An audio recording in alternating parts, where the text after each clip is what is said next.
성경 말씀 사도행전 16장 27절에서 34절의 말씀입니다. 주여 감사합니다. 사도행전 16장 27절부터 34절까지 같이 읽습니다. 시작. 이에 갑자기 27절부터 27절부터 시작. 간수가 자다가 깨어 옥문들이 열린 것을 보고 죄수들이 도망한 줄을 생각하고 칼을 베어 자결하려 하거늘 바울이 크게 소리질러 이르되 내 몸을 상하지 말라. 우리가 다 여기 있노라 하니 간수가 등불을 달라고 하며 뛰어들어가 무서워 떨며 신라 앞에 엎드리고 그들을 데리고 나아가 이르되 선생님들이여 내가 어떻게 하여야 구원을 받으리까 하거늘 이르되 주 예수를 믿으라. 그리하면 너와 내 집이 구원을 받으리라 하고 주의 말씀을 그 사람과 그 집에 있는 모든 사람에게 전하더라. 그 밤 그 시각에 간수가 그들을 데려다가 그 맞은 자리를 씻어주고 자기와 그 온 가족이 다 세례를 받은 후 그들을 데리고 자기 집에 올라가서 음식을 차려주고 그와 온 집안이 하나님을 믿음으로 크게 기뻐하니라. 아멘.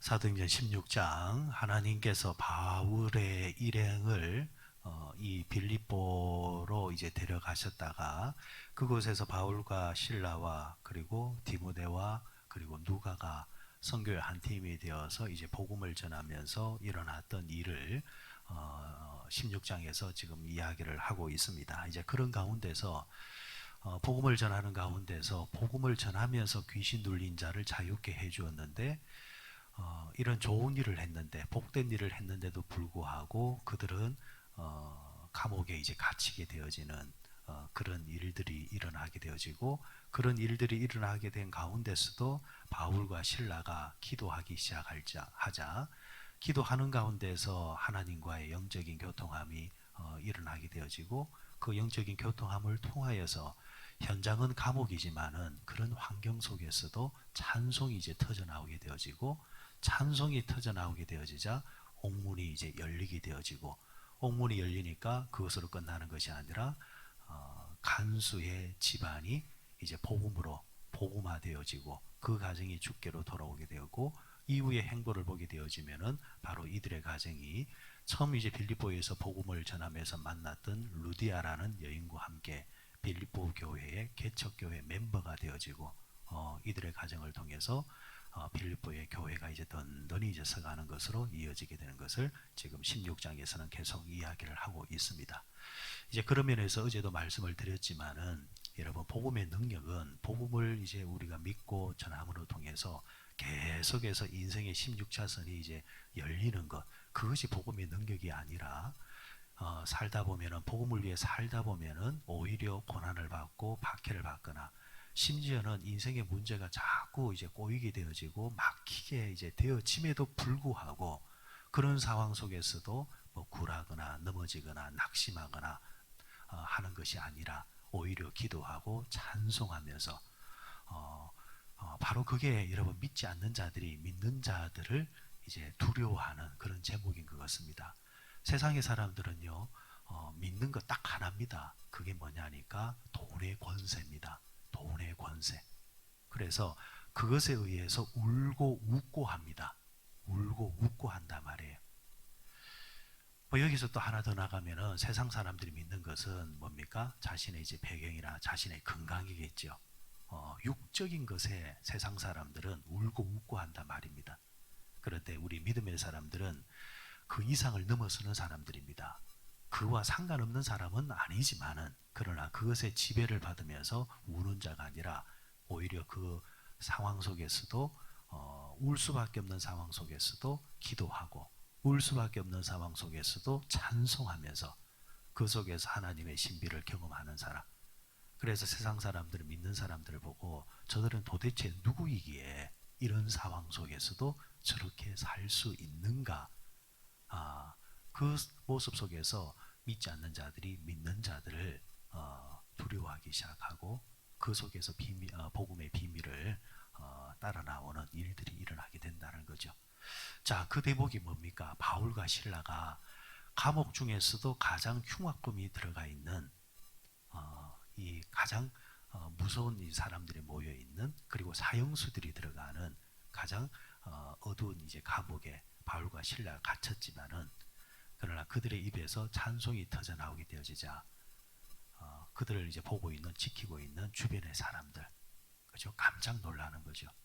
이게 여러분, 이 행보가 여기서 끝나는 것이 아니라 나중에 사도행전 28장으로 가보게 되어지면은 이 바울이 이제 로마에서 이제 복음을 전하고 그곳에서 말씀을 전하는 가운데서 거기서도 바울은 가택연금, 그러니까 붙잡혀가 있습니다. 계속해서 재판이 계속해서 연장되다 보니까 벗어나지 못하고 그곳에 계속해서 갇혀가 있는데, 그런데 갇혀가 있는 가운데서도 바울은 끊임없이 하나님의 복음을 전합니다. 결국은 복음은 내 옆에 있는 사람, 내 주변에 있는 사람, 그들이 나를 보고 누구를 발견하느냐? 하나님을 발견하는 거거든요. 그러니까 믿는 사람들은 어디를 가든 간에 그 속에 있는 예수가 드러나고 하나님이 드러나고, 그리고 그들이 깜짝 놀라는 건 뭐냐니까 그 사람이 예수를 믿고 복을 받아 누리며 사는 것, 그것도 깜짝 놀라고 감동을 받고, 그것도 그로 하여금 예수께로 나오게 하는 그런 이유가 될 수도 있지만, 그러나 그보다 비교할 수 없는 도전이 뭐냐 하면은 자기보다 더한 환경과 어려움 속에 살고 있음에도 불구하고 자신처럼 눌리지 아니하고 자신처럼 어둡게 살지 아니하고 오히려 그 입에서 찬송과 기쁨으로 살아가는 그 모습을 보면서 신비해하고 신기해하고, 그러면서 네가 믿는 하나님을 나도 믿기를 원한다 하면서 나오는 일들이 가장 큰 거거든요. 그래서 여러분, 우리 믿는 자들은 하나님이라는 그분을 믿기 때문에 결박당하는 자들이 아닙니다. 성경에서는 우리가 사방을 통해서 우겨쌈을 당한다 할지라도 거기에 넘어지는 자가 아니라 했거든요. 사방이 막혀도 어디는 열려 있습니까? 하늘문은 열려 있단 말이죠. 거기서 우리는 호흡하는 사람들입니다. 하나님께서 그래서 그런 마음으로 우리에게 살라라는 정신을 노아 홍수의 방주 사건을 통해서 또 우리에게 교훈을 주십니다.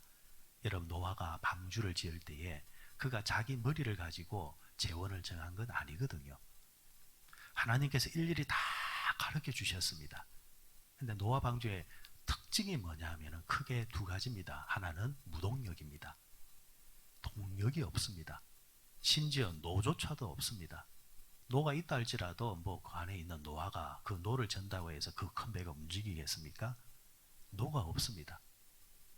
그냥 물 위에 떠 있어야 됩니다. 그리고 물이 가는 방향대로 그냥 배는 그냥 흘러가는 겁니다. 무동력, 그러니까 자기가 할 수 있는 것은 아무것도 없습니다.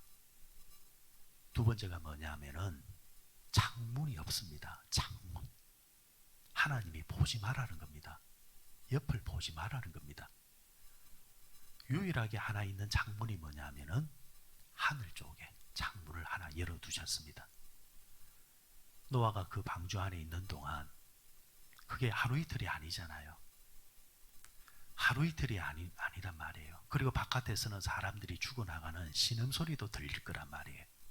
그럴 때에 노아가 방주 안에서 궁금하기도 하고 아니면 불안하기도 하고, 그럴 때 하나님은 어디를 쳐다보고 있어라? 하늘을 쳐다보고 있어라. 여러분, 인생은 내 힘으로 가는 것 같지만은 내 힘으로 가는 것이 아니라 하나님의 힘으로 갑니다.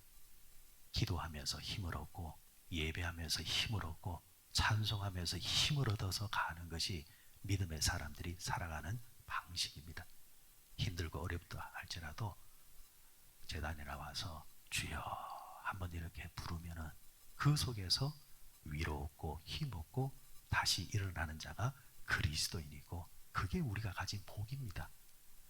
그리고 세상 쳐다보지 말고 세상 사람 딱 보면은 아유 내보다 더 잘 사는 것 같고, 세상 사람들 보면은 예수 믿는 사람보다 더 그냥 재미나게 사는 것 같고, 그런데 사실 그런 거 아니거든요. 사실 절대 그런 거 아닙니다. 세상 사람 날 부러워하지 않아도 저들은 우리 부러워 안 합니다. 뭔 재미없게 저렇게 사냐. 그런데 우리도 마찬가지입니다. 너희들 보기에 우리가 재미없는 것 같지? 천만의 만만의 말씀이야. 기도하는 게 얼마나 재밌는 줄 알아? 찬송하는 게 얼마나 재밌는 줄 알아? 주님 복음 전하면서 하는 게 얼마나 재밌는 줄 알아?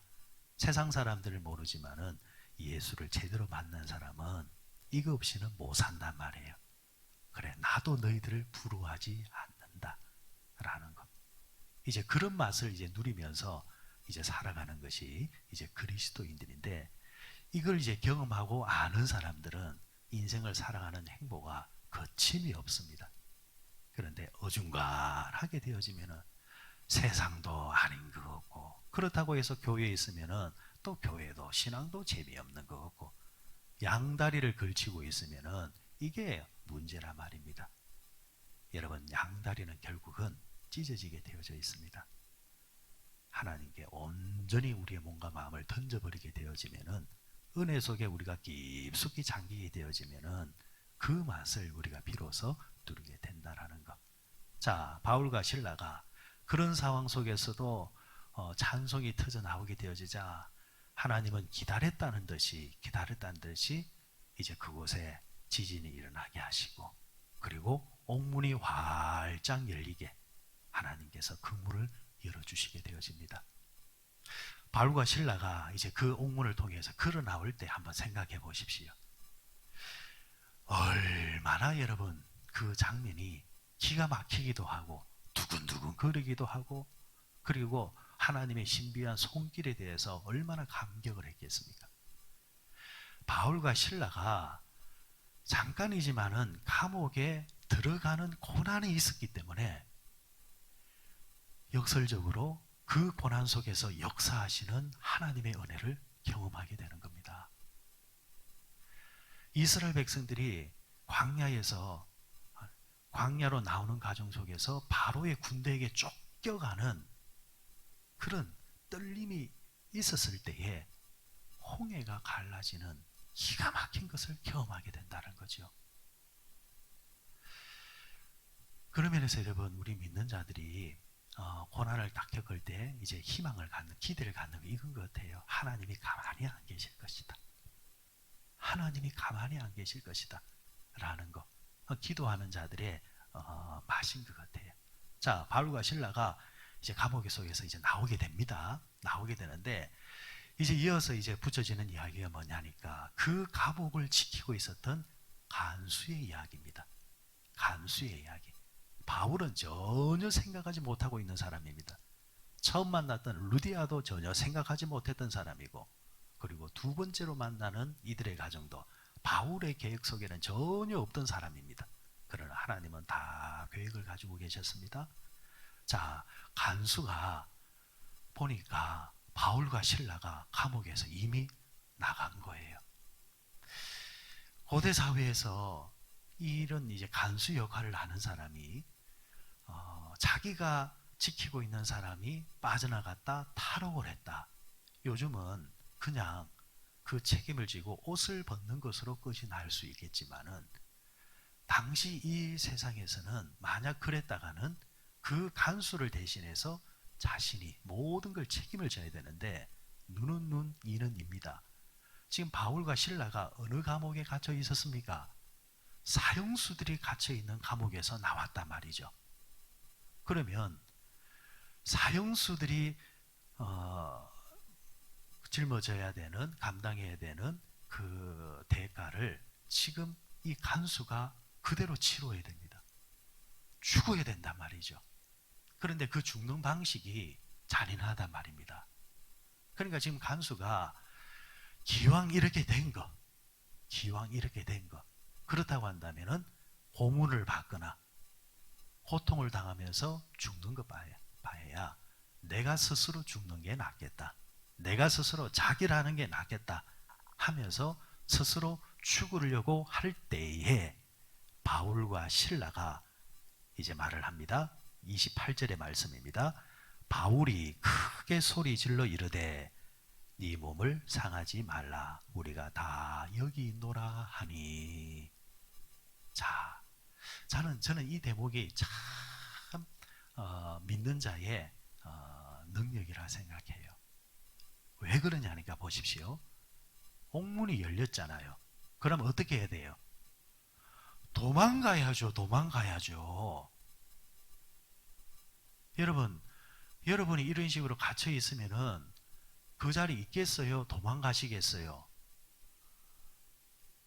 안 도망갈 사람처럼 지금 쳐다보고 있는데 도망가죠. 당연히. 당연히 도망가야죠. 그런데 이들은 지금 이 모습을 보고 있어요. 보고 있다는 말은 옥문이 열려서 나오긴 나왔지만은 그 현장을, 감옥을 떠나지 않았다는 겁니다. 왜 떠나지 않았을까? 저는 바울과 실라가 기도하고 찬송했을 때에 뭐 했다 했습니까? 하나님과 통했다 했잖아요. 하나님과 통했단 말입니다. 처음에는 감옥에 들어올 때는 하나님의 뜻이 무엇인지, 하나님의 계획이 무엇인지 알지 못했지만, 그래서 잠깐이나마 그들의 입에서 불평과 불만이 나올 수도 있었겠지만, 그러나 그런 가운데서도 기도하고 찬송했을 때에 하나님의 뜻이 계실 것이다 라는 확신을 가지게 되고, 그 확신이 정확하게 무엇인지는 알지 못하지만 분명히 하나님께서 뭔가 계획을 가지고 계신다, 그런 상황 속에서 죄진이 나고 옥문이 열렸을 때, 나오게 될 때 그들은 판단하겠죠. 하나님께서 이런 계획을 가지시고 우리를 감옥에 넣었는가? 그렇다고 한다면 애시당초 감옥에 안 넣어야죠. 감옥에서 탈출을 시키기 위해서 하나님이 우리를 인도했다고 한다면 하나님이 애초에 우리를 이곳에 안 넣어야죠. 그렇다고 한다면 또 다른 하나님의 뜻이 계실 것이다. 그 신앙 안에서, 믿음 안에서 나오는 당당함이 자칫하면은 그 감옥 속에서 정말 어려움을 당할 수 있고 고난을 받을 수 있고 심지어는 죽임을 당할 수 있음에도 불구하고 하나님의 뜻을 믿으면서 그 현장을 떠나지 않을 때에 그들의 눈에 들어온 자가 누구냐? 바로 감옥의 간수였다라는 겁니다. 아하! 하나님께서 저들의 가정에 대해서, 저들에 대해서 계획을 가지고 계시구나. 스스로 자기라는 자들을 급하게 부릅니다. 여보시오, 여보시오. 몸을 해하지 마라. 몸을 해하지 마라. 그리고 그들에게 어떻게 합니까? 간수에게 복음을 전하는데, 자 30절에 보십시오. 뭐라고 말하느냐? 29절에 보니까 간수가 등불을 달라고 하며 뛰어들어가 무서워 떨며 바울과 실라 앞에 엎드리고 그들을 데리고 나가서 이르되 선생님들이여 내가 어떻게 하여야 구원을 받으리까? 자, 지금 이 간수의 입장에서 입장이 곤란해진 거예요.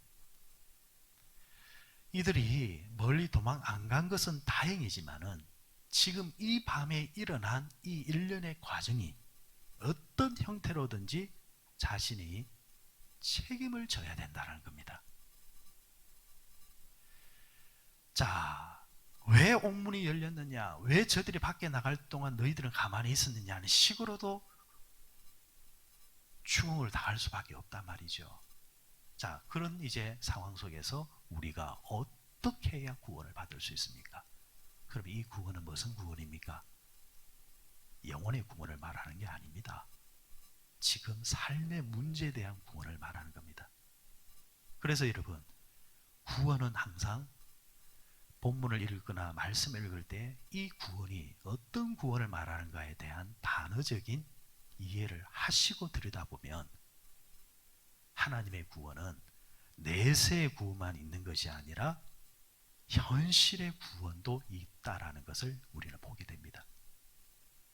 그래서 예수를 믿는다는 것은 우리가 하나님 나라에 가는 그 구원을 전제로 하면서 그곳까지 가는 가운데서 이 땅에서 일어나는 크고 작은 문제들 앞에서 예수를 믿을 때에 내가 해결할 수 없는 것을 그분이 해결해 주시고, 내가 이룰 수 없는 것을 그분이 이루게 하시는 그 구원이 있다는 것.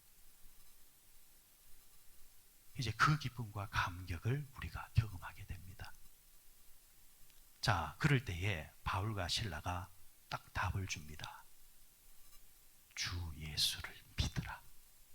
그리하면 너와 너의 집이 구원을 받으리라.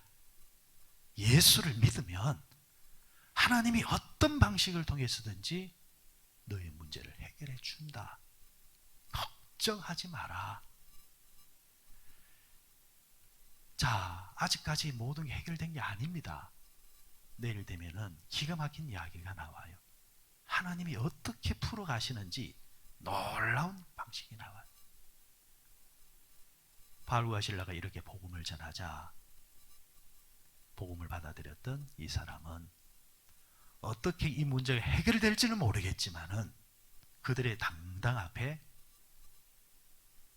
그 복음을 받아들이면서, 그리고 자신뿐만이 아니라 자신의 집까지 복음을 전했잖아요. 너와 내 집이라 했잖아요. 그러면 너도 받고 영접해야 되고 너의 가정도 영접하면 우리 주님이 다 구원해 주실 것이다. 그러면서 그와 집이 그날의 세례를 받고, 그리고 상전한 곳을 치료하면서 나아가는 모습의 이야기가 오늘 읽었던 이야기입니다. 말씀을 맺겠습니다. 자, 그러면 오늘 두 가지만 기억하십시다. 하나는 어떤 상황 속에서도 하나님은 답을 가지고 계시고 우리를 인도해 가신다. 그래서 기독교의 교리 가운데 가장 큰 교리 중에 하나가 뭐냐? 성도의 견인이라는 교리가 있습니다. 하나님은 선택한 사람은 하나님 나라까지 하나님이 어떤 방식으로든지 견인해 가신다. 여러분, 고장난 차 있잖아요. 그러면은 고장난 차 뭐가 달라옵니까? 견인차가 와서 탁 데리고, 그 차는 스스로 갈 수 없지만은 견인차의 힘에 의해서 가잖아요. 하나님은 하나님 나라까지 당신의 백성이 돼서 책임지시고 견인해 가신다. 이게 성도의 견인입니다. 바울과 실라, 하나님이 하나님의 방식대로 견인해 가고 계시잖아요. 나도 하나님이 지금 어떤 방식을 통해서도 견인해 가신다. 그래서 그분을 믿으셔야 됩니다. 그리고 마지막으로 또 하나, 이것을 기억하십시다. 이런 현장이 주어졌을 때에 주 예수를 믿으라. 복음을 전할 수 있는 실력이 여러분들에게 있으셔야 돼요. 여러분, 실력이 있어야 돼요. 뭐에 대한 실력? 다른 실력 말고. 오늘 여러분들이 만약에 예수를 10년, 20년, 30년 믿었는데 어떤 누군가가 여러분 앞에 서 있다고 한다면 그분 앞에 예수가 누구인지, 내가 누구인지, 그 예수를 우리가 어떻게 해야 되는지 3분, 5분을 통해서 복음을 전할 수 있는 준비가 되어 있는지요. 여러분, 이거 못하는 사람 너무 많습니다. 너무너무 많아요.